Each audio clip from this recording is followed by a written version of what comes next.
Hello students, financial market and ഓപ്പറേഷൻസിൽ next നമ്മൾ പഠിക്കാനായിട്ട് പോകുന്നത് മ്യൂച്വൽ ഫണ്ട്സ് ആണ്.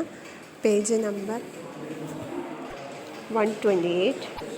മ്യൂച്വൽ ഫണ്ട്സ് എന്ന് പറഞ്ഞാൽ നിങ്ങൾ ടി വിയിലൊക്കെ പരസ്യം കണ്ടിട്ടുള്ളതായിരിക്കും. മ്യൂച്വൽ ഫണ്ട് എന്ന് പറയുന്നത് ഇൻവെസ്റ്റ്മെൻറ്റ് ഇൻസ്റ്റിറ്റ്യൂഷൻസ് ആണ്. ഇപ്പോൾ ഇവർ ചെയ്യുന്നത് എന്തെന്ന് വെച്ചിട്ടുണ്ടെങ്കിൽ പബ്ലിക്കിൻ്റെ കയ്യിലുള്ള അല്ലെങ്കിൽ ആൾക്കാരുടെ കയ്യിലുള്ള സേവിങ്സിനെ മൊബിലൈസ് ചെയ്തിട്ട് അത് ക്യാപിറ്റൽ മാർക്കറ്റിൽ കൊണ്ട് പല ഷെയറുകളിലും ഡിബഞ്ചറുകളിലും സെക്യൂരിറ്റീസിലൊക്കെ ആയിട്ട് ഇൻവെസ്റ്റ് ചെയ്യുന്ന ആൾക്കാരാണ് മ്യൂച്വൽ ഫണ്ട് ഇൻസ്റ്റിറ്റ്യൂഷൻസ് എന്ന് പറയുന്നത്. അപ്പോൾ ഇങ്ങനെ കളക്ട് ചെയ്യുന്ന ഫണ്ട് മാനേജ് ചെയ്യാൻ വേണ്ടിയിട്ട് അവർക്ക് എക്സ്പീരിയൻസ്ഡ് ആയിട്ടുള്ള ഇൻവെസ്റ്റ്മെൻറ്റ് കൺസൾട്ടൻറ്റുകളും ഫണ്ട് മാനേജേഴ്സും ഉണ്ട്. അവരാണ് ഈ ഇൻവെസ്റ്റ്മെൻറ്റുകളെല്ലാം പൂൾ ചെയ്ത് അത് ഓരോ കമ്പനികളിൽ കൊണ്ട് വെറൈറ്റീസ് ഓഫ് സെക്യൂരിറ്റീസിൽ ഇൻവെസ്റ്റ് ചെയ്യുന്ന ആൾക്കാർ. അപ്പോൾ പേര് പോലെ തന്നെ ഇതൊരു കോ പാർട്ണർഷിപ്പ് ഫേമാണ്. അപ്പോൾ ഇവർ ചെയ്യുന്നത് ഇൻവെസ്റ്റേഴ്സിൻ്റെ ഫണ്ടിനെ പല കമ്പനികളിൽ ഇൻവെസ്റ്റ് ചെയ്യുന്നു. അപ്പോൾ ആ ഫണ്ടിൻ്റെ ഓണർഷിപ്പ് എന്ന് പറയുന്നത് ജോയിൻ്റ് അല്ലെങ്കിൽ മ്യൂച്വൽ ആയിരിക്കും. അപ്പോൾ ഓരോ ഇൻവെസ്റ്ററും കോൺട്രിബ്യൂട്ട് ചെയ്ത എമൗണ്ട് എത്രയാണോ അതിന് പ്രൊപ്പോർഷനേറ്റ് ആയിട്ടായിരിക്കും അവർക്ക് ആ ഒരു സെക്യൂരിറ്റിയുടെ മേലെ അല്ലെങ്കിൽ ഇൻവെസ്റ്റ്മെൻറ്റിൻ്റെ പേരിൽ ഓണർഷിപ്പ് വരുന്നത്.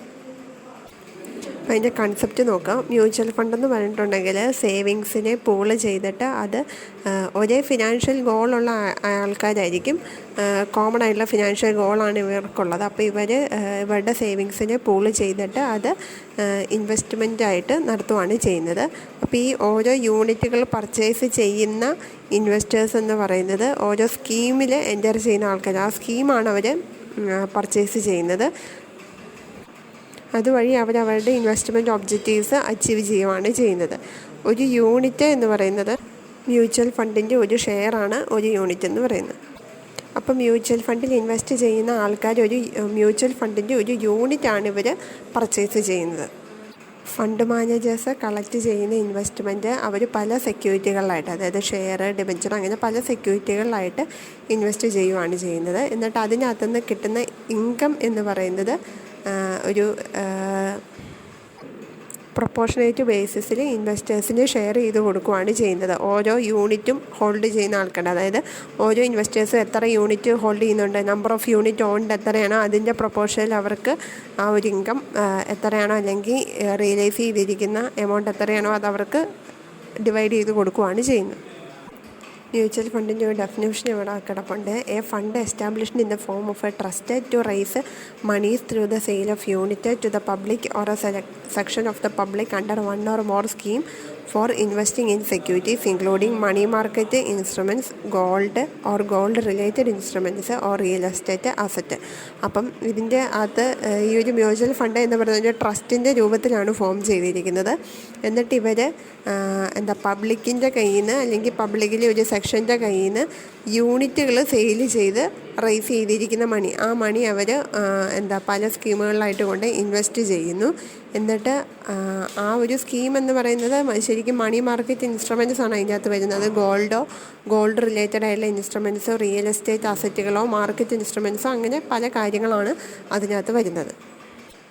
നിങ്ങളുടെ ടെക്സ്റ്റിൽ 2-3 ഡെഫിനേഷൻസ് കിടപ്പുണ്ട്. അതിലേതെങ്കിലും ഒരു ഡെഫിനേഷൻ മാത്രം നിങ്ങളൊന്ന് പഠിച്ചു വെക്കുക. ഈ ഒരു ഡെഫിനേഷനെയും നമുക്ക് മനസ്സിലാക്കാനായിട്ട് പറ്റുന്ന മ്യൂച്വൽ ഫണ്ട് എന്ന് പറയുന്നത് ഫിനാൻഷ്യൽ ഇൻ്റർമീഡിയറീസ് ആണ്. ട്രസ്റ്റിൻ്റെ ഫോമിലാണ് അവർ എസ്റ്റാബ്ലിഷ് ചെയ്തിരിക്കുന്നത്. അപ്പോൾ അത് യൂഷ്വലി സ്പോൺസേർഡ് ബാങ്കുകളോ ഇൻഷുറൻസ് കമ്പനികളോ ഒക്കെ ആയിരിക്കും മ്യൂച്വൽ ഫണ്ട് ഇൻസ്റ്റിറ്റ്യൂഷൻസ് ആയിട്ട് പ്രവർത്തിക്കുന്നത്. ഇവർ ചെയ്യുന്ന എന്തെന്ന് വെച്ചിട്ടുണ്ടെങ്കിൽ പബ്ലിക്കിൻ്റെ കയ്യിൽ നിന്ന് മൊബിലൈസ് ചെയ്യുന്ന സേവിങ്സ് പല ഇൻസ്ട്രുമെൻറ്റ്സിൽ, ക്യാപിറ്റൽ ആൻഡ് മണി മാർക്കറ്റ് ഇൻസ്ട്രുമെൻറ്റ്സിൽ ഇൻവെസ്റ്റ് ചെയ്യുകയാണ് ചെയ്യുന്നത്. പബ്ലിക്കിൻ്റെ കയ്യിൽ നിന്ന് അവർ ഫണ്ട് റേസ് ചെയ്യുന്നത് ഈ മ്യൂച്വൽ ഫണ്ടിൻ്റെ യൂണിറ്റ് സെയിൽ ചെയ്തിട്ടാണ് ഫണ്ട് റേസ് ചെയ്യുന്നത്. ഈ ഫണ്ട് മാനേജ് ചെയ്യുന്നത് പ്രൊഫഷണലായിട്ടുള്ള ആൾക്കാർ, അത് എക്സ്പീരിയൻസ്ഡ് ആയിട്ടുള്ള ഫണ്ട് മാനേജേഴ്സൊക്കെയാണ് ഇതിനെ മാനേജ് ചെയ്യുന്നത്. അപ്പോൾ അതുകൊണ്ട് തന്നെ റിസ്ക് മിനിമൈസ്ഡ് ആയിട്ടാണ് ഇൻവെസ്റ്റ് ചെയ്യുന്ന ആൾക്കാർക്ക് റിസ്ക് മിനിമം ആയിരിക്കും, റിട്ടേൺ എന്ന് പറയുന്നത് മാക്സിമം ആയിരിക്കും. അടുത്തത് ഒബ്ജക്റ്റീവ്സ് ഓഫ് മ്യൂച്വൽ ഫണ്ടാണ്. അവിടെ പോയിൻ്റ് ഔട്ട് ചെയ്തിരിക്കുന്ന 3 പോയിൻ്റ് മാത്രം നോക്കാം. To mobilise the scattered savings from all economic units and channelise them for productive purpose through various schemes and product. പല സ്കീമുകളും പ്രോഡക്റ്റുകളും വഴിയായിട്ട് ആൾക്കാരുടെ കയ്യിൽ നിന്ന് ചെതറിക്കിടക്കുന്ന സ്കാറ്റേർഡ് സേവിങ്സിനെ മൊബിലൈസ് ചെയ്തിട്ട് അത് പ്രൊഡക്റ്റീവായിട്ടുള്ള പർപ്പസിലേക്ക് ചാനലൈസ് ചെയ്ത് വിടുക അല്ലെങ്കിൽ തിരിച്ചു വിടും. രണ്ടാമത്തത് to offer investment in diversified portfolios with professional management services which minimises risk and offer a fair return in the form of capital appreciation and income. Professional മാനേജേഴ്സിനെ യൂസ് ചെയ്യുന്നുണ്ട് അല്ലെങ്കിൽ പ്രൊഫഷണൽ മാനേജ്മെൻറ്റ് സർവീസസ് യൂസ് ചെയ്തുകൊണ്ട് ഡൈവേഴ്സിഫൈഡ് പോർട്ട്ഫോളിയോയിലുള്ള ഇൻവെസ്റ്റ്മെൻറ്റാണ് ഇവർ offer ചെയ്യുന്നത്. അതേപോലെ തന്നെ റിസ്ക് മിനിമം ആയിരിക്കും. റിട്ടേൺ എന്ന് പറയുന്ന ഒരു ഫെയർ റിട്ടേണും നമുക്ക് ഇതിനകത്തു നിന്ന് കിട്ടും. ആ റിട്ടേൺ എന്ന് പറയുന്നത് ക്യാപിറ്റൽ അപ്രീസിയേഷനും ഇൻകം ഒക്കെ ആയിട്ടാണ് കിട്ടുന്നത്. Third one, mutual fund provide small investors access to investment in capital market and other financial instruments through different schemes. അപ്പോൾ ചെറിയ എമൗണ്ട് മാത്രം കയ്യിലുള്ള ആൾക്കാർക്ക് നേരിട്ട് ക്യാപിറ്റൽ മാർക്കറ്റിലും ഫിനാൻഷ്യൽ ഇൻസ്ട്രുമെൻറ്റ്സിലും ഇൻവെസ്റ്റ് ചെയ്യുക എന്ന് പറയുന്നത് ബുദ്ധിമുട്ടായിരിക്കും. അപ്പോൾ അങ്ങനെയുള്ള ആൾക്കാരെ സംബന്ധിച്ച് നോക്കുകയാണെന്നുണ്ടെങ്കിൽ അവർക്ക് ക്യാപിറ്റൽ മാർക്കറ്റിലും ഫിനാൻഷ്യൽ ഇൻസ്ട്രുമെൻറ്റ്സിലും ഇൻവെസ്റ്റ് ചെയ്യാൻ വേണ്ടിയുള്ള ഒരു ഓപ്പർച്യൂണിറ്റിയാണ് മ്യൂച്വൽ ഫണ്ട് പ്രൊവൈഡ് ചെയ്യുന്നത്. അതിനുവേണ്ടി പല സ്കീമുകൾ പ്രൊവൈഡ് ചെയ്യുന്നുണ്ട്. Next, features of mutual fund. അതിൽ ഫസ്റ്റ് ഫണ്ട് എന്ന് പറയുന്നത് മ്യൂച്വൽ ഫണ്ട് എന്ന് പറയുന്ന ഒരു ട്രസ്റ്റിൻ്റെ ഫോമിലാണ് ഓർഗനൈസ് ചെയ്തിരിക്കുന്നത്. രണ്ടാമത്തത് മ്യൂച്വൽ ഫണ്ട് എന്ന് പറയുന്ന ഒരു ഫിനാൻഷ്യൽ ഇൻ്റർമീഡിയറിയാണ്. തേർഡ് വൺ, മ്യൂച്വൽ ഫണ്ടിലെ ഇൻവെസ്റ്റ്മെൻറ്റിൻ്റെ മേലുള്ള ഓണർഷിപ്പ് എന്ന് പറയുന്നത് ജോയിൻ്റ് ആൻഡ് പ്രൊപ്പോർഷണലാണ്. എത്ര എമൗണ്ടാണോ കോൺട്രിബ്യൂട്ട് ചെയ്യുന്നത് അതിന് പ്രൊപ്പോർഷണേറ്റ് ആയിട്ടുള്ള ഓണർഷിപ്പാണ് കിട്ടുന്നത്. അടുത്തത്, ഇൻവെസ്റ്റേഴ്സിന് അവരുടെ ഇൻവെസ്റ്റ് ചെയ്ത മണിയുടെ മേലുള്ള റിട്ടേൺ എന്ന് പറയുന്നത് മ്യൂച്വൽ ഫണ്ടിൻ്റെ യൂണിറ്റുകളായിട്ടാണ് കിട്ടുന്നത്. അതായത് അവർ മുടക്കുന്ന തുക മ്യൂച്വൽ ഫണ്ട് യൂണിറ്റ് അവർ പർച്ചേസ് ചെയ്യുന്നതിന് തുല്യമാണ്. അടുത്തത്, യൂണിറ്റിൻ്റെ മേലുള്ള ഡീലിങ്സ് എന്ന് പറയുന്നത് ഇൻവെസ്റ്റ്മെൻറ്റിൻ്റെ നെറ്റ് അസറ്റ് വാല്യൂവിൻ്റെ ബേസിസിലായിരിക്കും. അടുത്തതെന്ന് പറയുന്നത് ഇത് മാനേജ് ചെയ്യുന്നത് പ്രൊഫഷണൽ ആയിട്ടുള്ള ആൾക്കാരാണ്. അപ്പോൾ എപ്പോഴാണോ നമ്മൾ ഡിമാൻഡ് ചെയ്യുന്ന ആ ഒരു സമയത്ത് യൂണിറ്റ് ഇഷ്യൂ ചെയ്യേണ്ടതായിട്ട് വരും, or after lock in period. അതല്ലാന്നുണ്ടെങ്കിൽ ലോക്ക് ഇൻ പീരീഡിന് ശേഷമാണ് ഇവരിത് റെഡീം യൂണിറ്റുകൾ റെഡീം ചെയ്യേണ്ടതായിട്ടുള്ളത്. അടുത്തതെന്ന് പറയുന്നത് ഇതിൻ്റെ അകത്തുനിന്ന് കിട്ടുന്ന ഡിവിഡൻറ്റ് ഇൻകം എന്ന് പറയുന്നത് യൂണിറ്റ് ഹോൾഡേഴ്സിന് പെയ്ഡ് ചെയ്യുകയാണ് ചെയ്യുന്നത്. മ്യൂച്വൽ ഫണ്ടിൻ്റെ അകത്തുനിന്ന് കിട്ടുന്ന ഡിവിഡൻറ്റ് ഇൻകം യൂണിറ്റ് ഹോൾഡേഴ്സിന് പ്രൊവൈഡ് ചെയ്യും. അടുത്തത്, പ്രൊഫഷണലി ക്വാളിഫൈഡ് ആയിട്ടുള്ള ഫണ്ട് മാനേജേഴ്സാണ് മ്യൂച്വൽ ഫണ്ട് മാനേജ് ചെയ്യുന്നത്. നെക്സ്റ്റ് പറഞ്ഞിരിക്കുന്നത് ഓരോ മ്യൂച്വൽ ഫണ്ട് സ്കീമിൻ്റെയും ഗോള് അല്ലെങ്കിൽ അതിൻ്റെ ഇൻവെസ്റ്റിംഗ് റാഷണൈൽ എന്ന് പറയുന്നത് ഇൻവെസ്റ്റ്മെൻറ്റ് ഒബ്ജക്റ്റീവ്സിൻ്റെ ബേസിസിലാണ് ഡിറ്റർമൈൻ ചെയ്യുന്നത്. ചിലപ്പോൾ അത് ലോങ് ടൈം ക്യാപിറ്റൽ അപ്രീസിയേഷൻ ആവാം, അല്ലെങ്കിൽ റെഗുലർ മന്ത്ലി ഇൻകം കിട്ടുക എന്നുള്ളതാവാം, അല്ലെങ്കിൽ സ്റ്റഡി റിട്ടേൺ എന്നുള്ളതൊക്കെ ആവാം അതിൻ്റെ ഒബ്ജക്റ്റീവ്സ് എന്ന് പറയുന്നത്. നെക്സ്റ്റ് നമുക്ക് പഠിക്കാനായുള്ളത് സിഗ്നിഫിക്കൻസ് ഓഫ് മ്യൂച്വൽ ഫണ്ടാണ്. സിഗ്നിഫിക്കൻസ് എന്ന് പറഞ്ഞിട്ടുണ്ടെങ്കിൽ ഇമ്പോർട്ടൻസ്, മ്യൂച്വൽ ഫണ്ട്സിന് എത്ര ഇമ്പോർട്ടൻസ് ഉണ്ട് എന്നുള്ളതാണ്. നമ്മുടെ ക്യാപിറ്റൽ മാർക്കറ്റിൻ്റെ വളർച്ച എന്ന് പറയുന്നത് നമ്മുടെ എക്കണോമിക് പ്രോഗ്രസ്, അതായത് ഒരു നേഷൻ്റെ എക്കണോമിക് പ്രോഗ്രസ്സിന് അത്യാവശ്യമായിട്ടുള്ള ഒന്നാണ്. ക്യാപിറ്റൽ മാർക്കറ്റ് എന്ന് പറയുന്നത് ഡയറക്റ്റ്ലി ലിങ്ക് ചെയ്തിരിക്കുന്ന പബ്ലിക്കിൻ്റെ കയ്യിലുള്ള സേവിങ്സുമായിട്ട്. പബ്ലിക്കിൻ്റെ കയ്യിലുള്ള സേവിങ്സാണ് ക്യാപിറ്റൽ മാർക്കറ്റിൽ ഇൻവെസ്റ്റ് ചെയ്യുന്ന തുക എന്ന് പറയുന്നത്. അപ്പോൾ ആ സേവിങ്സ് കൂടുന്നതിനനുസരിച്ച് ക്യാപിറ്റൽ മാർക്കറ്റിനും ഗ്രോത്ത് ഉണ്ടായിക്കൊണ്ടിരിക്കും. അപ്പോൾ സേവിങ്സ് ഡയറക്റ്റായിട്ട് ക്യാപിറ്റൽ മാർക്കറ്റിലേക്ക് ചാനലൈസ് ചെയ്യുകയാണ് ചെയ്യുന്നത്. ഈ ക്യാപിറ്റൽ മാർക്കറ്റിൽ ഇൻവെസ്റ്റ് ചെയ്യുക എന്ന് പറഞ്ഞാൽ അത്യാവശ്യം കുറച്ച് അതിനെക്കുറിച്ചൊക്കെ വിവരമുള്ള അല്ലെങ്കിൽ അതിനെക്കുറിച്ച് അവെയർ ആയിട്ടുള്ള ആൾക്കാർക്കോ അല്ലെങ്കിൽ ഫിനാൻഷ്യൽ എക്സ്പെർട്ടൈസ് ഉള്ള ആൾക്കാരെ കൊണ്ട് മാത്രമാണ് സാധിക്കുന്നത്. പക്ഷേ ഇന്ത്യയിലുള്ള ഒരു ആവറേജ് ഇൻവെസ്റ്റർ എന്ന് പറയുന്ന ഈ പറയുന്ന ടെക്നിക്കൽ നോഹോ ഒന്നും ഇല്ലാത്ത ആൾക്കാരായിരിക്കും. അപ്പോൾ അതിന് വേണ്ടിയിട്ടുള്ള സ്പെഷ്യലൈസ്ഡ് ഏജൻസിയാണ് മ്യൂച്വൽ ഫണ്ട് എന്ന് പറയുന്നത്. മ്യൂച്വൽ ഫണ്ട് മാനേജ് ചെയ്യുന്നത് എന്ന് പറഞ്ഞാൽ സ്പെഷ്യലൈസ്ഡ് അല്ലെങ്കിൽ എക്സ്പീരിയൻസ്ഡ് ആയിട്ടുള്ള ആൾക്കാരാണ് മാനേജ് ചെയ്യുന്നത്. അപ്പോൾ ഇവരെന്താണ് ചെയ്യുന്നതെന്ന് വെച്ചിട്ടുണ്ടെങ്കിൽ അവരുടെ ആ ഒരു എക്സ്പെർട്ടൈസ് എന്ന് പറയുന്നത് ഇങ്ങനെ ടെക്നിക്കൽ നോഹോ ഇല്ലാത്ത ഇൻവെസ്റ്റേഴ്സിന് വേണ്ടി അവർ യൂസ് ചെയ്യുകയാണ് ചെയ്യുന്നത്. അപ്പോൾ ഇവർ മ്യൂച്വൽ ഫണ്ട് എന്ന് വേണ്ടിയിട്ടുണ്ടെങ്കിൽ ശരിക്കും പറഞ്ഞിട്ടുണ്ടെങ്കിൽ ഒരു ഏജൻസി സർവീസാണ് അവർ പ്രൊവൈഡ് ചെയ്യുന്നത്. ആൾക്കാരുടെ കയ്യിലുള്ള, അതായത് ചെറിയ ഇൻവെസ്റ്റേഴ്സ്, സ്മോൾ ഇൻവെസ്റ്റേഴ്സിൻ്റെ കയ്യിലുള്ള സേവിങ്സിനെ മൊബിലൈസ് ചെയ്തിട്ട് അത് വലിയ വലിയ കമ്പനികളുടെ സെക്യൂരിറ്റീസിൽ ഇവർ ഇൻവെസ്റ്റ് ചെയ്യുന്നു. അപ്പോൾ അങ്ങനെ ചെറിയ ഇൻവെസ്റ്റേഴ്സിനും കോർപ്പറേറ്റ് ആക്ടിവിറ്റീസിൽ പങ്കെടുക്കാനായുള്ള ഒരു ഓപ്പർച്യൂണിറ്റിയാണ് മ്യൂച്വൽ ഫണ്ട് വഴി ലഭ്യമാവുന്നത്. അതേപോലെ തന്നെ ഇവരൊരു ഫിനാൻഷ്യൽ ഇൻ്റർമീഡിയറി ആയിട്ടാണ് പ്രവർത്തിക്കുന്നത്. ക്യാപിറ്റൽ മാർക്കറ്റിൻ്റെ ഡെവലപ്മെൻറ്റിനും ഈ ഒരു മ്യൂച്വൽ ഫണ്ടുകൾ അല്ലെങ്കിൽ മ്യൂച്വൽ ഫണ്ടിൽ ഇൻവെസ്റ്റ്മെൻറ്റ് ഹെൽപ്പ് ചെയ്യുന്നുണ്ട്. അപ്പോൾ സ്മോൾ ഇൻവെസ്റ്റേഴ്സിനെ സംബന്ധിച്ച് നോക്കുകയാണെന്നുണ്ടെങ്കിൽ അവർക്ക് പ്രൈസ് സെൻസിറ്റീവ് ആയിട്ടുള്ള ഇൻഫർമേഷൻസ് ഒക്കെ കിട്ടാനായിട്ട് ബുദ്ധിമുട്ടാണ്. സ്റ്റോക്ക് എക്സ്ചേഞ്ചിലെ പ്രൈസിനെ അഫക്റ്റ് ചെയ്യുന്ന ന്യൂസ് അല്ലെങ്കിൽ ഇൻഫർമേഷൻസ് ഒക്കെ ഉണ്ടല്ലോ, അതൊക്കെ ചെറിയ ഇൻവെസ്റ്റേഴ്സിന് കിട്ടാനായിട്ട് ബുദ്ധിമുട്ടാണ്. അപ്പം അതുകൊണ്ട് തന്നെ അങ്ങനെയുള്ള ആൾക്കാർക്ക് ക്യാപിറ്റൽ മാർക്കറ്റിൽ ഇൻവെസ്റ്റ് ചെയ്യുന്ന സമയത്ത് റിസ്ക് കൂടുതലായിരിക്കും. അവർക്ക് പ്രൈസ് സെൻസിറ്റീവായിട്ടുള്ള ഇൻഫർമേഷൻസ് ഒന്നും കിട്ടില്ലാത്തതുകൊണ്ട്. അപ്പോൾ അതുകൊണ്ട് തന്നെ ഇങ്ങനെ മ്യൂച്വൽ ഫണ്ടിൽ ഇൻവെസ്റ്റ് ചെയ്യുകയാണെന്നുണ്ടെങ്കിൽ മ്യൂച്വൽ ഫണ്ട് മാനേജ് ചെയ്യുന്ന എക്സ്പീരിയൻസ്ഡായുള്ള എക്സ്പേർട്ടായിട്ടുള്ള ആൾക്കാരാണ്, പ്രൊഫഷണൽസാണ്. അപ്പോൾ അവർക്ക് ഈ പ്രൈസ് സെൻസിറ്റീവ് ഇൻഫർമേഷൻസ് എല്ലാം ആക്സസിബിൾ ആണ്. അതുകൊണ്ട് തന്നെ റിസ്ക് കുറഞ്ഞ രീതിയിൽ ക്യാപിറ്റൽ മാർക്കറ്റിൽ ഇൻസ്ട്രുമെൻറ്റ്സിൽ ഇൻവെസ്റ്റ് ചെയ്യാനായുള്ള ഓപ്പർച്യൂണിറ്റിയാണ് മ്യൂച്വൽ ഫണ്ട് വഴി സ്മോൾ ഇൻവെസ്റ്റേഴ്സിന് ലഭ്യമാവുന്നത്. അപ്പോൾ ഒരു കോമൺ മാനെ സംബന്ധിച്ച് നോക്കുകയാണെന്നുണ്ടെങ്കിൽ മ്യൂച്വൽ ഫണ്ട് ഇൻവെസ്റ്റ്മെൻറ്റ് എന്ന് പറയുന്നത് ഏറ്റവും സ്യൂട്ടബിൾ ആയിട്ടുള്ള ഒന്നാണ്. അപ്പോൾ ഇതുവഴി ഇവർക്ക് ക്യാപിറ്റൽ മാർക്കറ്റിൽ ഡൈവേഴ്സിഫൈഡായിട്ടുള്ള സെക്യൂരിറ്റീസിൽ ഇൻവെസ്റ്റ് ചെയ്യുകയും ചെയ്യാം. അതേപോലെ തന്നെ റിസ്ക് കുറവാണ്, കോസ്റ്റും കുറവാണ്, ഫെയർ ആയിട്ടുള്ള റിട്ടേൺ അവർക്ക് ലഭിക്കുകയും ചെയ്യും. ഇതേ കാര്യങ്ങൾ അവിടെ പോയിൻ്റ് ഔട്ട് ചെയ്തിട്ടുണ്ട്, അതൊന്ന് നോക്കാം.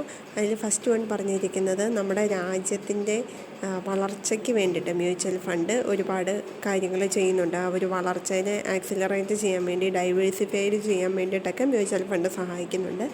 രണ്ടാമത്തേതെന്ന് പറയുന്നത് എക്കോണമിയുടെ ഗ്രോവിങ് സെക്ടേഴ്സിലേക്ക് ഫണ്ട് ഫെസിലിറ്റേറ്റ് ചെയ്യുന്നത്, അല്ലെങ്കിൽ ഫണ്ട് ചാനലൈസ് ചെയ്ത് വിടും. ഗ്രോവിങ് ആയുള്ള വളരുന്ന മേഖലകളിലേക്ക്, അതായത് വളരാനായിട്ട് ഫണ്ട് ആവശ്യമുള്ള ആൾക്കാർക്ക് മ്യൂച്വൽ ഫണ്ട് പ്രൊവൈഡ് ചെയ്യുന്നുണ്ട്.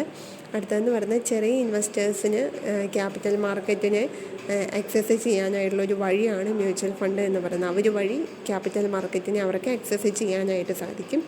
അടുത്തതെന്ന് പറയുന്നത് കൺസർവേറ്റീവ് ആയിട്ടുള്ള ഇൻവെസ്റ്റേഴ്സിനെ സംബന്ധിച്ച്, റിട്ടയർഡ് പേഴ്സൺസ്, പെൻഷനേഴ്സ്, അങ്ങനെയുള്ള ആൾക്കാരെയൊക്കെ സംബന്ധിച്ച് നോക്കുകയാണെന്നുണ്ടെങ്കിൽ മ്യൂച്വൽ ഫണ്ട് എന്ന് പറയുന്നൊരു ഐഡിയൽ ഇൻവെസ്റ്റ്മെൻറ്റ് ഡെസിഷനാണ്. അതെന്തുകൊണ്ടാണെന്ന് ചോദിച്ചിട്ടുണ്ടെങ്കിൽ അങ്ങനെയുള്ള ആൾക്കാരെന്ന് പറയുന്നത് ഒരുപാട് റിസ്ക് ഒന്നും ഏറ്റെടുക്കാനായിട്ട് താല്പര്യമുള്ള വ്യക്തികളായിരിക്കത്തില്ല. അപ്പോൾ അവർക്ക് കുറഞ്ഞ റിസ്കിൽ ക്യാപിറ്റൽ മാർക്കറ്റിൽ ഇൻവെസ്റ്റ് ചെയ്യാനായിട്ട് മ്യൂച്വൽ ഫണ്ടുകൾ അവരെ ഹെൽപ്പ് ചെയ്യും. നെക്സ്റ്റ് അഡ്വാൻറ്റേജസ് അല്ലെങ്കിൽ ബെനിഫിറ്റ്സ് ഓഫ് മ്യൂച്വൽ ഫണ്ടാണ്. അതിൽ ഫസ്റ്റ് വൺ റെഡ്യൂസ്ഡ് റിസ്ക്. അത് നമ്മൾ നേരത്തെ തന്നെ പറഞ്ഞായിരുന്നു. ഈ മ്യൂച്വൽ ഫണ്ട് മാനേജ് ചെയ്യുന്നത് പ്രൊഫഷണലി എക്സ്പീരിയൻസ്ഡ് ആയിട്ടുള്ള വ്യക്തികളായതുകൊണ്ട് തന്നെ അവർക്ക് പ്രൈസ് സെൻസിറ്റീവ് ഇൻഫർമേഷൻസ് അവർക്ക് ലഭ്യമാണ്. അപ്പോൾ അതുകൊണ്ട് തന്നെ പ്രൈസിനെ അഫക്റ്റ് ചെയ്യുന്ന കാര്യങ്ങളെല്ലാം അവർക്ക് അറിയാനായിട്ട് സാധിക്കും. അപ്പം റിസ്ക് കുറവാണ്. അതായത് ഇൻവെസ്റ്റ് ചെയ്യുന്ന ആൾക്കാർക്ക് പേടിക്കേണ്ട ആവശ്യമില്ല. കാരണം അവരുടെ ഫണ്ടിനെ മാനേജ് ചെയ്യുന്ന പ്രൊഫഷണലി ക്വാളിഫൈഡ് ആയുള്ള അല്ലെങ്കിൽ മാനേജ് ചെയ്യാനായിട്ട് കേപ്പബിൾ ആയുള്ള വ്യക്തികളാണ്. അതുകൊണ്ട് തന്നെ റിസ്കിനെ മിനിമൈസ് ചെയ്യാനായിട്ട് സാധിക്കും. അതേസമയം ഒരു ഇൻവെസ്റ്റർ നേരിട്ടാണ് കമ്പനിയിൽ ഇൻവെസ്റ്റ് ചെയ്യുന്നതെന്നുണ്ടെങ്കിൽ ഉണ്ടാകുന്ന റിസ്ക്കുകളെല്ലാം ഇയാൾ സ്വന്തമായിട്ട് മാനേജ് ചെയ്യേണ്ടതായിട്ട് വരും. പക്ഷേ ഇവിടെ എന്ന് പറയുന്നത് ഇതിനു വേണ്ടി അയാൾ ഒരു ഫിനാൻഷ്യൽ ഇൻ്റർമീഡിയറ്റ് അല്ലെങ്കിൽ ഒരു ഏജൻറ്റിനെ അപ്പോയിൻറ്റ് ചെയ്തിരിക്കുന്നത് പോലെയാണ് മ്യൂച്വൽ ഫണ്ട് എന്ന് പറയുന്നത്. രണ്ടാമത്തെ പ്രൊഫഷണൽ മാനേജ്മെൻറ്റ്. എക്സ്പെർട്ടൈസ് ആയിട്ടുള്ള ആൾക്കാരാണ് ഈ ഒരു മ്യൂച്വൽ ഫണ്ട് മാനേജ് ചെയ്യുന്നത്. അവരെപ്പോഴും ഈ ഒരു മാർക്കറ്റിനെ വാച്ച് ചെയ്തുകൊണ്ടിരിക്കുക. അവിടെ ഉണ്ടാകുന്ന പ്രൈസ് മൂവ്മെൻറ്റുകൾ, അപ്പ് ആൻഡ് ഡൗൺസ് തുടങ്ങിയ കാര്യങ്ങളെല്ലാം എപ്പോഴും അവരുടെ ആ ഒരു സൂപ്പർവിഷനുള്ളിലായിരിക്കും, അവരുടെ ആ ഒരു നോട്ടത്തിനുള്ളിൽ തന്നെ ആയിരിക്കും. അപ്പോൾ അതുകൊണ്ട് തന്നെ ഡെസിഷൻസ് എല്ലാം പെട്ടെന്ന് എടുക്കാനായിട്ട്, ഷെയർ വാങ്ങണോ വിൽക്കണോ തുടങ്ങിയ കാര്യങ്ങളെല്ലാം എടുക്കാനായിട്ട് വളരെ സഹായകരമാണ്. അപ്പോൾ പ്രൊഫഷണലി ക്വാളിഫൈഡ് ആയിട്ടുള്ള എക്സ്പീരിയൻസ്ഡ് ആയുള്ള ആൾക്കാരാണ് മ്യൂച്വൽ ഫണ്ടിൽ പ്രവർത്തിക്കുന്നത്.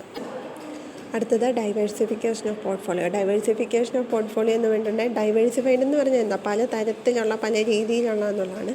അപ്പോൾ പല സെക്യൂരിറ്റീസിൽ ഇൻവെസ്റ്റ് ചെയ്യുന്നതിനെയാണ് ഡൈവേഴ്സിഫിക്കേഷൻ ഓഫ് പോർട്ട്ഫോളിയോ എന്ന് പറയുന്നത്. പോർട്ട്ഫോളിയോ എന്ന് പറയുന്നത് സെക്യൂരിറ്റീസിൻ്റെ അല്ലെങ്കിൽ നമ്മുടെ ഇൻവെസ്റ്റ്മെൻറ്റിൻ്റെ ആ ഒരു സെറ്റിനെ, ആ ഒരു ഗ്രൂപ്പിനെ, ആ ഒരു കൂട്ടത്തിനെ പറയുന്നതാണ് പോർട്ട്ഫോളിയോ എന്ന് പറയുന്നത്.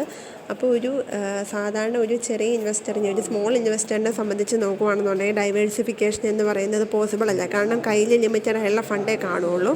പക്ഷേ മ്യൂച്വൽ ഫണ്ടിൻ്റെ അകത്ത് ഇയാളിടുന്ന ചെറിയ എമൗണ്ട് പോലും അവർ ഡൈവേഴ്സിഫൈഡ് ആയിട്ടാണ് കമ്പനികളിൽ ഇൻവെസ്റ്റ് ചെയ്യുന്നത്. പല സെക്യൂരിറ്റീസിലായിട്ട് പല കമ്പനികളിലായിട്ടാണ് ഇൻവെസ്റ്റ് ചെയ്യുന്നത്. അപ്പം ഡൈവേഴ്സിഫിക്കേഷൻ എന്ന് പറയുന്നത് ചെറിയ ഇൻവെസ്റ്റേഴ്സിന് പറ്റില്ല. പക്ഷേ ചെറിയ ഇൻവെസ്റ്റേഴ്സിന് മ്യൂച്വൽ ഫണ്ട് വഴി ഡൈവേഴ്സിഫിക്കേഷൻ പോസിബിളാണ്. അടുത്താണ് automatic re investment. Automatic re investment എന്ന് പറഞ്ഞിട്ടുണ്ടെങ്കിൽ മ്യൂച്വൽ ഫണ്ട് വഴി നമ്മൾ ഏൺ ചെയ്യുന്ന ഡിവിഡൻറ്റും ക്യാപിറ്റൽ ഗെയിൻസ് എല്ലാം നമുക്ക് വീണ്ടും റീ ഇൻവെസ്റ്റ് ചെയ്യാനായിട്ട് സാധിക്കും. അപ്പോൾ ഒരു ഇൻഡിവിജ്വൽ ഇൻവെസ്റ്ററെ സംബന്ധിച്ച് നോക്കുകയാണെന്നുണ്ടെങ്കിൽ കയ്യിലേക്ക് ഈ എമൗണ്ടൊക്കെ ഡിവിഡൻറ്റോ ക്യാപിറ്റൽ ഗെയിനോ ഒക്കെ വന്നു കഴിയുമ്പോൾ അത് പല വഴിക്ക് ചിലവായി പോകും. പക്ഷേ അത് മാനേജ് ചെയ്യുന്ന മ്യൂച്വൽ ഫണ്ടുകാരായതുകൊണ്ട് അവർ ഓട്ടോമാറ്റിക്കലി അത് റീഇൻവെസ്റ്റ് ചെയ്തു പോവുകയാണ്. ഇൻവെസ്റ്റർ അറിയുന്നുണ്ടെങ്കിൽ പോലും ഇൻവെസ്റ്ററുടെ ആ ഒരു ഫോഴ്സ് ചെയ്ത് സേവിങ്സിനെ ഫോഴ്സ്ഡ് സേവിങ്സ് ആണ് എന്ന് നമുക്ക് പറയാനായിട്ട് സാധിക്കും. അതായത് അവരത് കൈ കിട്ടിയിട്ടുണ്ടെങ്കിൽ ചിലവാക്കി പോകും, പക്ഷേ അവരുടെ കയ്യിലേക്ക് എത്തിക്കാതെ അത് അവർ വീണ്ടും ഇൻവെസ്റ്റ് ചെയ്ത് അതിൻ്റെ അകത്തുനിന്ന് വീണ്ടും റിട്ടേൺ എടുക്കുകയാണ് ചെയ്യുന്നത്. അടുത്താണ് 5th one, timings of investment. ഇതിനകത്ത് പറഞ്ഞിരിക്കുന്നത് ഇൻവെസ്റ്റേഴ്സിനെ സംബന്ധിച്ച് ഒരു എക്സ്പെർട്ടൈസാണ്. അതായത് സെലക്ഷൻ ഓഫ് ഷെയർസ്, ഏത് ഷെയർ സെലക്ട് ചെയ്യണമെന്നതിനെ സംബന്ധിച്ചും പിന്നെ ടൈമിങ്, അതായത് എപ്പോൾ വിൽക്കണം എപ്പോൾ വാങ്ങണം തുടങ്ങിയതിനെ സംബന്ധിച്ചുള്ള ഈ ഒരു മ്യൂച്വൽ ഫണ്ടിനകത്ത് ഒരു എക്സ്പെർട്ടൈസ് ആയിട്ടുള്ള സർവീസാണ് പ്രൊവൈഡ് ചെയ്യുന്നത്. അടുത്തത് ലിക്വിഡിറ്റി ഓഫ് ഇൻവെസ്റ്റ്മെൻറ്റ്. ലിക്വിഡിറ്റി എന്ന് പറഞ്ഞിട്ടുണ്ടെങ്കിൽ കൺവേർട്ടബിൾ ടു ക്യാഷ് എന്നുള്ള മീനിങ് ആണ്. അപ്പോൾ ഈ ഒരു മ്യൂച്വൽ ഫണ്ട് എന്ന് പറയുന്നത് നെറ്റ് അസറ്റ് വാല്യൂവിൻ്റെ NAV ബേസിസിലാണ് ഇതിൻ്റെ ഒരു ആക്ടിവിറ്റീസ് നടക്കുന്നത്. അപ്പോൾ അതുകൊണ്ട് തന്നെ ഇൻവെസ്റ്റേഴ്സിന് ഇവരുടെ കയ്യിലിരിക്കുന്ന യൂണിറ്റുകൾ ഇവർക്ക് ആവശ്യമുള്ള സമയത്ത് വിൽക്കാനായിട്ട് സാധിക്കുന്നതാണ്. ആ യൂണിറ്റുകൾ റിഡീം അതല്ലാന്നുണ്ടെങ്കിൽ റിഡംഷൻ പോസിബിളാണ്. അപ്പോൾ അതുകൊണ്ട് തന്നെ ഇൻവെസ്റ്റ്മെൻറ്റിന് ലിക്വിഡിറ്റി കൂടുതലാണ്. അടുത്തത് സേവിങ് ഹാബിറ്റ്. മ്യൂച്വൽ ഫണ്ട് എന്ന് പറയുന്നത് പബ്ലിക്കിൽ ഒരു സേവിങ് ഹാബിറ്റിനെ എൻകറേജ് ചെയ്യാൻ വേണ്ടിയിട്ട് സഹായിക്കുന്നുണ്ട്. അടുത്താണ് ടാക്സ് ഷെൽട്ടർ എന്ന് പറയുന്നത്. ചില മ്യൂച്വൽ ഫണ്ടുകൾ ഗവൺമെൻറ്റിൻ്റെ പെർമിഷനോട് കൂടി ഓതറൈസേഷനോട് കൂടി ടാക്സ് സേവിങ് സ്കീമുകളുമായിട്ട് ലിങ്ക് ചെയ്തിട്ടുള്ളതാണ്. അപ്പോൾ ഈ മ്യൂച്വൽ ഫണ്ട് അങ്ങനെയുള്ള മ്യൂച്വൽ ഫണ്ടുകളിൽ ഇൻവെസ്റ്റ് ചെയ്യുന്ന ആൾക്കാർക്ക് കുറേ ടാക്സ് സേവ് ചെയ്യാനായിട്ട് സാധിക്കും. ഇൻകം ടാക്സ് ആക്ടിൻ്റെ 80C പ്രകാരമുള്ള ടാക്സ് റിലീഫുകൾ ഇത്തരം സ്കീമുകളിൽ ഇൻവെസ്റ്റ് ചെയ്യുന്ന ആൾക്കാർക്ക് ബാധകമാണ്. അടുത്താണ് ഇൻവെസ്റ്റ്മെൻറ്റ് കെയർ. ഇൻവെസ്റ്റ് ചെയ്യുന്ന വ്യക്തികൾക്ക് നമ്മുടെ സെബിയുടെ ബാക്കിയുള്ള കമ്പനികളുടെ ഒക്കെ റൂൾസ് ആൻഡ് റെഗുലേഷൻസിനെ കുറിച്ച് വറി ചെയ്യേണ്ട ആവശ്യമില്ല. കാരണം ഇതെല്ലാം നോക്കി നടത്തുന്നത് മ്യൂച്വൽ ഫണ്ട് ഏജൻസിയാണ്. അപ്പോൾ അങ്ങനെയുള്ള ഒരു ഇൻവെസ്റ്ററിന് സാധാരണ അനുഭവിക്കേണ്ടതായിട്ട് വരുന്ന സ്ട്രെസ്സോ റിസ്ക്കോ അങ്ങനെയുള്ള കാര്യങ്ങളൊന്നും ഇവിടുത്തെ മ്യൂച്വൽ ഫണ്ടിൽ ഇൻവെസ്റ്റ് ചെയ്യുന്ന ആൾക്കാർക്ക് അധികമായിട്ടുണ്ടാവുന്നില്ല. കാരണം അതെല്ലാം മാനേജ് ചെയ്യുന്നതും ഇതെല്ലാം ഏറ്റെടുക്കുന്നതും മ്യൂച്വൽ ഫണ്ട് ഏജൻസീസാണ്. അവരുടെ ആ ഒരു പ്രൊഫഷണൽ എക്സ്പെർട്ടൈസ് ഉള്ളതുകൊണ്ട് തന്നെ ഇൻവെസ്റ്റേഴ്സിന് കുറച്ചുകൂടെ ഫ്രീഡം കിട്ടുന്നതാണ്. ഇമോഷണലി കുറച്ചുകൂടെ സ്ട്രെസ് റിലീഫായിട്ട് അവർക്ക് ഇരിക്കാനായിട്ട് സാധിക്കുന്നതാണ്. Next, mutual funds in India. ഇന്ത്യയിൽ 1963 UTI ആക്ട് ഇനാക്ട് ചെയ്തതോടുകൂടിയാണ് മ്യൂച്വൽ ഫണ്ട്സ് നിലവിൽ വരുന്നത്. ആക്ട് ഫോം ചെയ്ത പുറകെ തന്നെ unit trust of India establish ചെയ്തു. അന്ന് മുതൽ ഈ ഒരു ഇൻഡസ്ട്രിയിൽ, അതായത് മ്യൂച്വൽ ഫണ്ട് ഇൻഡസ്ട്രിയിൽ ഏറ്റവും ഡോമിനൻ്റ് ആയിട്ടുള്ള അല്ലെങ്കിൽ ഏറ്റവും വളർച്ചയുള്ളൊരു പ്ലെയർ, അല്ലെങ്കിൽ അവിടെ ഏറ്റവും കൂടുതൽ ട്രേഡിംഗ് ഉള്ള ഒരു ബിസിനസ് അല്ലെങ്കിൽ ഓർഗനൈസേഷൻ അല്ലെങ്കിൽ ഇൻസ്റ്റിറ്റ്യൂഷൻ എന്ന് പറയുന്നത് UTI തന്നെയാണ്. UTIയുടെ യൂണിറ്റ് 1964 ആണ് ഏറ്റവും ഫസ്റ്റ് ആൻഡ് ലാർജസ്റ്റ് സ്കീം എന്ന് പറയുന്നത്. UTI തന്നെ ലോഞ്ച് ചെയ്തിരിക്കുന്ന ഏറ്റവും വലിയതും ഏറ്റവും ആദ്യത്തതും സ്കീമാണ് യൂണിറ്റ് 1964 എന്ന് പറയുന്നത്. പിന്നെ 1986 ഗവൺമെൻറ് കൊമേഴ്ഷ്യൽ ബാങ്കുകൾക്ക് മ്യൂച്വൽ ഫണ്ട് എസ്റ്റാബ്ലിഷ് ചെയ്യാനായിട്ടുള്ള പെർമിഷൻ കൊടുത്തിരുന്നു. അതിനുള്ള അലോ ചെയ്തിട്ടുണ്ട്. അതിനെ തുടർന്ന് 1987 SBIയും കാനറ ബാങ്കും മ്യൂച്വൽ ഫണ്ട് സ്കീം സ്റ്റാർട്ട് ചെയ്തു. 1990 LICയും ഇന്ത്യൻ ബാങ്കും 2 മ്യൂച്വൽ ഫണ്ടുകൾ ഓപ്പൺ ചെയ്തു. പിന്നെ പ്രൈവറ്റ് സെക്ടർ മ്യൂച്വൽ ഫണ്ടുകളെന്ന് പറയുന്നത് 1993 മുതലാണ് തുടങ്ങിയിരിക്കുന്നത്. അപ്പോൾ ഈ ഒരു ഫോറിൻ ഫണ്ട് മാനേജേഴ്സിൻ്റെ കൂടെ തന്നെ ഇന്ത്യൻ ഫണ്ട് മാനേജേഴ്സ് ഈ ഒരു മ്യൂച്വൽ ഫണ്ടിൽ ഇന്ത്യയിൽ പ്രവർത്തിക്കുന്നുണ്ട്. അതായത് ഫോറിനും ഇന്ത്യനുമായിട്ടുള്ള മ്യൂച്വൽ ഫണ്ടുകൾ ഇന്ത്യയിൽ ഇപ്പോൾ പ്രവർത്തിക്കുന്നുണ്ട്. അപ്പോൾ ഇത്ര നിങ്ങൾ നന്നായിട്ടൊന്ന് വായിച്ച് നോക്കാം. Thank you.